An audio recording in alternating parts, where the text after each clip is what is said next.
Hello tenth class. Welcome back on साया Saran classes. Student मैं आपके सामने फिर हाजिर हूँ टेंथ की एक और न्यू क्लास के साथ। आपको पता है कि प्रीवियस क्लास के अंदर हम डिस्कस कर रहे थे साइंस के चैप्टर नंबर 3 को। चैप्टर को स्टार्ट करने से पहले देख लेते एक मोटिवेशन थॉट जिससे हमारी क्लास स्टार्ट होती है, जो कि है हमारा विद्यार्थी जीवन में छोटी छोटी आदतें हमारे जीवन में बड़ा फर्क पैदा करती हैं। मीन्स अगर एक स्टूडेंट अपनी डेली की छोटी छोटी आदतों के अंदर चेंज लेके आए तो एक टाइम ऐसा आता है कि जिस टाइप का उसका मोटिव होता है वो कंप्लीट हो जाता है, वो फर्क उसको थोड़ा थोड़ा करके एकदम से रिजल्ट ज्यादा देता है। हर एक को चाहिए कि वो थोड़ा थोड़ा कुछ ना कुछ चेंज करते रहे अपनी स्टडी के अंदर, ताकि वो चेंज एक सक्सेस के रूप में उसके सामने आए। ओके, इसी के साथ करते हैं आज की class start. Tenth class, last class के अंदर आपको पता हम डिस्कस कर रहे थे चैप्टर नंबर 3 जो कि है हमारा मेटल एंड नॉन मेटल को। प्रीवियस क्लास में हमने डिस्कस किया था कि मेटल और नॉन मेटल के बीच में रिएक्शन किस तरीके से होता है। ये थी हमारी लास्ट क्लास की बात। उम्मीद है कि आपने अच्छे से क्लियर कर ली होंगी वो सब क्लासेस। आज हम डिस्कस करेंगे अकरेंस ऑफ मेटल्स, कि मेटल कहाँ से आया, किस तरीके से बना, ये सब की सब कहानी को आज हम सोल्व करेंगे। करते हैं आज की क्लास स्टार्ट हमारी। अकरेंस ऑफ मेटल, अगर बात करें आपसे कि मेटल किस तरीके से बनते हैं और कहां से बनते हैं, तो इसके लिए आपको छोटी सी बात याद रखनी है कि मिलियंस ऑफ ईयर लग जाते हैं। मिलियंस ईयर लग जाते हैं किसी भी मेटल को बनने में। किस तरीके से, अगर मिलियन ऑफ ईयर की बात की जाए तो मिलियन ऑफ ईयर एगो अर्थ के ऊपर एक ब्लास्ट हुआ था। अर्थ पे ब्लास्ट हुआ, उस ब्लास्ट में कुछ पार्टिकल्स निकले जिन पार्टिकल्स को नाम दिया गया था supernova explosion. Supernova explosion.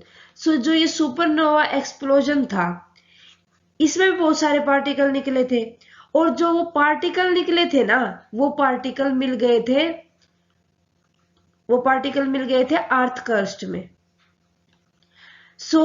Earth crust में जो पार्टिकल मिले, उन पार्टिकल को, अब अर्थ क्रस्ट में कौन से पार्टिकल्स होते हैं वो भी आपको याद रखना है।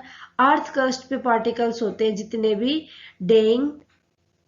डिकेइंग एनिमल होते हैं और जितने भी डिकेइंग प्लांट होते हैं। अर्थ क्रस्ट में कौन कौन से पार्टिकल होते हैं? Decaying animal and plant.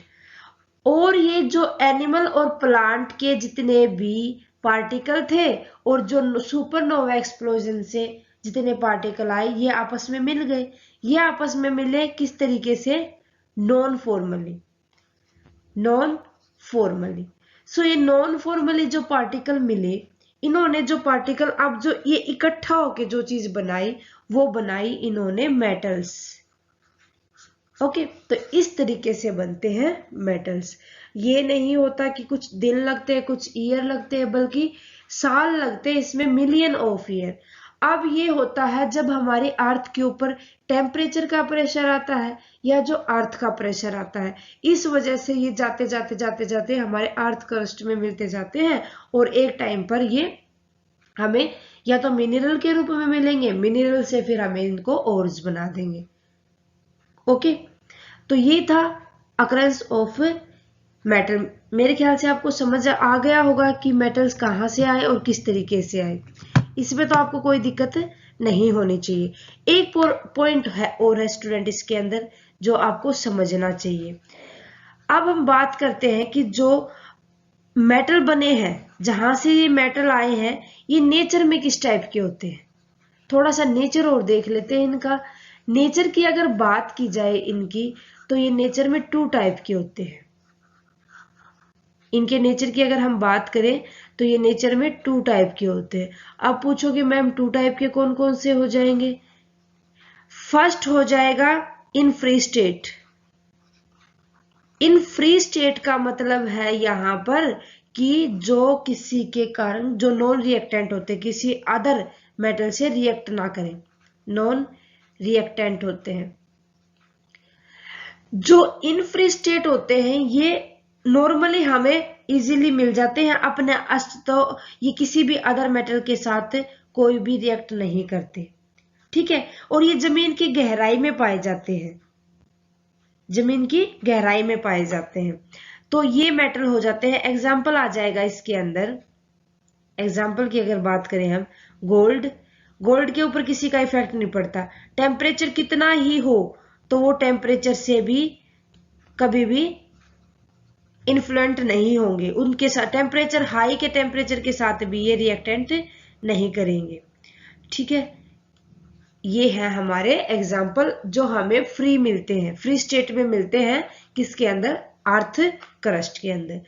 फिर सेकंड है हमारे combined state, in combined state, combined state में ये रिएक्टेंट होते हैं, ये रिएक्ट हो जाते हैं।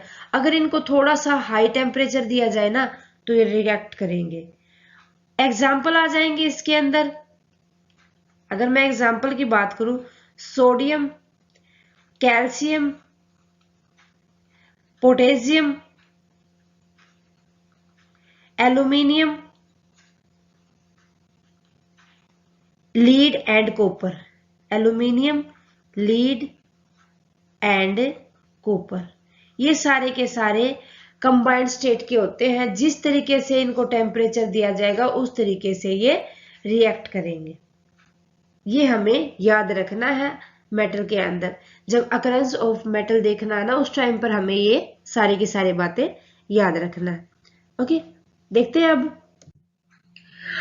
Occurrence of metal. इसके अंदर आते हैं, देखो, elements or the compounds which occur naturally in the earth crust are known as minerals, कि जो नेचुरली हमें मिलते हैं ना अर्थ क्रस्ट के ऊपर वो मिनरल कहलाते हैं।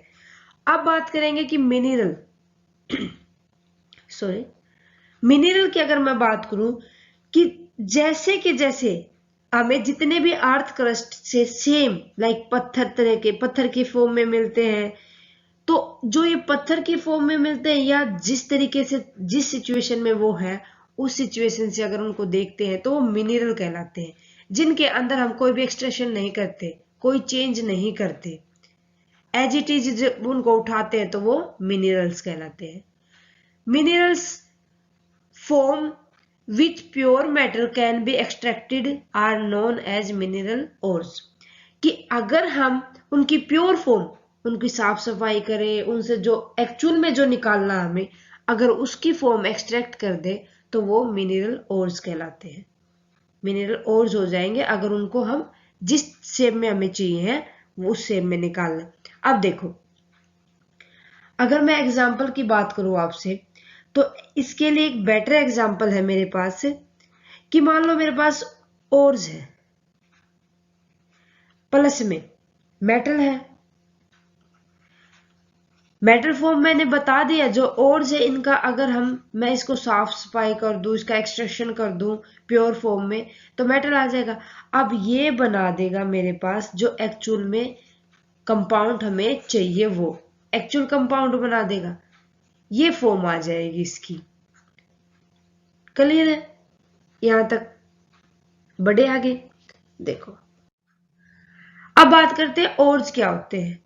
ओर्स की अगर मैं बात करूं स्टूडेंट, तो ओर्स के लिए हमें याद रखना है कि जितने भी ओर्स होते हैं ना वो मिनरल कहलाते हैं, लेकिन जितने भी मिनरल्स होते हैं ना वो ओर्स नहीं कहलाते। किस तरीके से नहीं?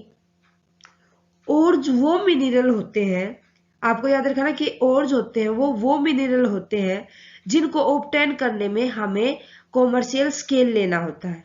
कॉमर्शियल स्केल का मतलब यहाँ पर हो जाएगा कि किसके ऊपर ज्यादा पैसे लगे हैं और किसके ऊपर कम पैसे लगे हैं। जिसके ऊपर ज्यादा पैसे लगे होते हैं उसको हम छोड़ देते हैं, जिस मेटल को ओर्स बनाने, मिनरल को और बनाने में अगर हम कम खर्चा करते हैं तो वो देखते हैं कि कम खर्चा किस पे हुआ है, वो कम खर्चा वाला जो तैयार किया है हमने कंपाउंड वो ओर्स कहलाता है। So ores are those mineral which contain metals, जो किस चीजों को कंटेन करके चलेंगे? मेटल को तो कंटेन करके चलेंगे, ये तो याद रखना, जो मेटल को तो कंटेन करके चलेंगे क्योंकि मेटल तो वही है। पिक्चर के अंदर देखो, यहाँ पर आपके पास है कुछ स्टोन है, स्टोन के साथ हमारे पास है यहाँ की कुछ जो गोल्ड बीरिंग है, ओर्स है, मेटल है, वो है। अब इसको एक्सट्रैक्ट करने के लिए खर्चा भी करना पड़ेगा। अब हर कोई यही चाहेगा कि हम कम खर्चे पर ज्यादा प्रॉफिट कमाएं, खर्चा कम हो प्रॉफिट ज्यादा हो। तो ये बस वही है, जहां पर कम खर्चे में ज्यादा प्रॉफिट होगा वो ओर्स कहलाते हैं। The picture shown above is a gold bearing ores. Different method are used to extract different metal. अलग अलग मेटल को ओर्स बनाने में अलग अलग मेथड की नीड होगी।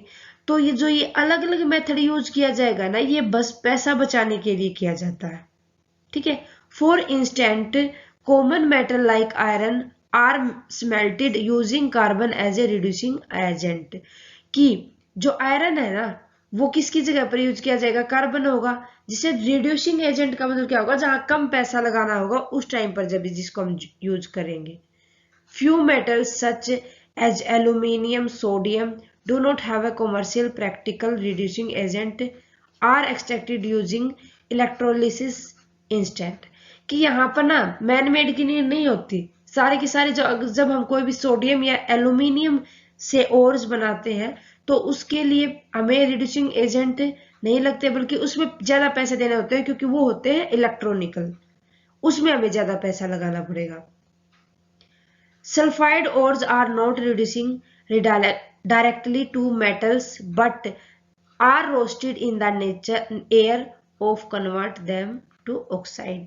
अब यहाँ पर देखो, जितने भी मेटल हम लेंगे, जो ये मेटल हमने लिए हैं, जैसे सल्फाइड ले लिया, जो सल्फाइड ओरिज एक ऐसा है जो डायरेक्टली कभी भी मेटल के अंदर कन्वर्ट करेंगे ना तब रिड्यूस नहीं होगा, बल्कि जब उसको रोस्टेड करेंगे एयर के अंदर, जब वो कन्वर्ट करेगा अपने आप को ऑक्साइड में, जब ज्यादा हमें वो पैसा लगाना पड़ेगा, उस टाइम पर वो ओर्स हम बनाने में सोचेंगे। इसके लिए ना एक और देख लेते हैं। देखो हमारे पास क्या होता है, मान लो जिंक सल्फेट है, जिंक सल्फेट फिर हमारे पास कॉपर सल्फेट है, जिंक सल्फेट, जिंक कार्बोनेट ले लो, फिर ले लेते हैं हम जिंक कार्बोनेट। अब जिंक कार्बोनेट, इसके बाद ले लेते हैं जिंक ऑक्साइड। ये लगा लो, अगर हमें जिंक सल्फेट बनाना है तो जिंक सल्फेट पर लगे हमारे 25 रुपए पर केजी, और जिंक कार्बोनेट पे लगे हमारे 22 रुपए पर केजी, जिंक ऑक्साइड पे लगे हमारे 26 रुपीज पर केजी। सबसे कम पैसे दिए हमने 22 वाले, तो हम इसी को क्या करेंगे, ओरिज बना लेंगे, ठीक है। जहां पर हमें कम खर्चा देना पड़े, कॉमर्शियल स्केल, जहां पर प्रॉफिटेबिलिटी देखनी हो, वो होते हैं ओर्स। क्लियर है। नेक्स्ट देखते हैं। नेक्स्ट देखो, गैंग या मैट्रिक्स। द गैंग और matrix is an unwanted commercial useless rocky, earthy or sandy materials that are found with the ores। कि अब ये अनवांटेड का मतलब क्या हो जाएगा, जो एक्स्ट्रा, जब हमने और फॉर्म में निकाला, ओर्स थे हमारे पास, जब मिनरल को हम कम से कम कॉस्ट में मिनरल बनाते हैं, तो उसके साथ अगर अनवांटेड रॉक हो या अर्थ की कोई सैंड वगैरह हो या कोई भी यूजलेस चीज हो, उसको इम्प्योरिटी से अगर हम उसको प्योर बनाते हैं तो उस स्टेज को गैंग या मैट्रिक्स कहा जाता है। These are impurities are filtered out a large stage। अब ये जो फिल्टर किया जाता है ये लार्ज स्टेज पे किया जाता है, तो जितना का जितना ये फिल्ट्रेशन की प्रोसेस होती है, ये सारी की सारी कहलाती है गैंग या मैट्रिक्स। सो ये था हमारे पास अकरेंस ऑफ मेटल की, कहाँ से आता है हमारे पास मेटल, किस तरीके से बनता हो। उम्मीद है कि आपको अच्छे से समझ आ गया होगा स्टूडेंट। आज के लिए बस इतना ही, मिलते हैं नेक्स्ट क्लास में नेक्स्ट टॉपिक के साथ। आज वाली क्लास को अच्छे से कर ले और आने वाली क्लास को बिल्कुल भी मिस ना करें। आप हमें कमेंट करके बताएं आपको क्लास कैसी लगी। अच्छी लगे तो प्लीज लाइक और अदर स्टूडेंट्स के साथ ज्यादा से ज्यादा शेयर करें। और स्टूडेंट अगर आपका कोई भी डाउट है किसी भी टॉपिक से रिलेटेड, आप हमें कमेंट करके बता दें, जितना जल्दी पॉसिबल होगा आपके डाउट को हम क्लियर करेंगे। सो थैंक यू स्टूडेंट, मिलते हैं नेक्स्ट क्लास में।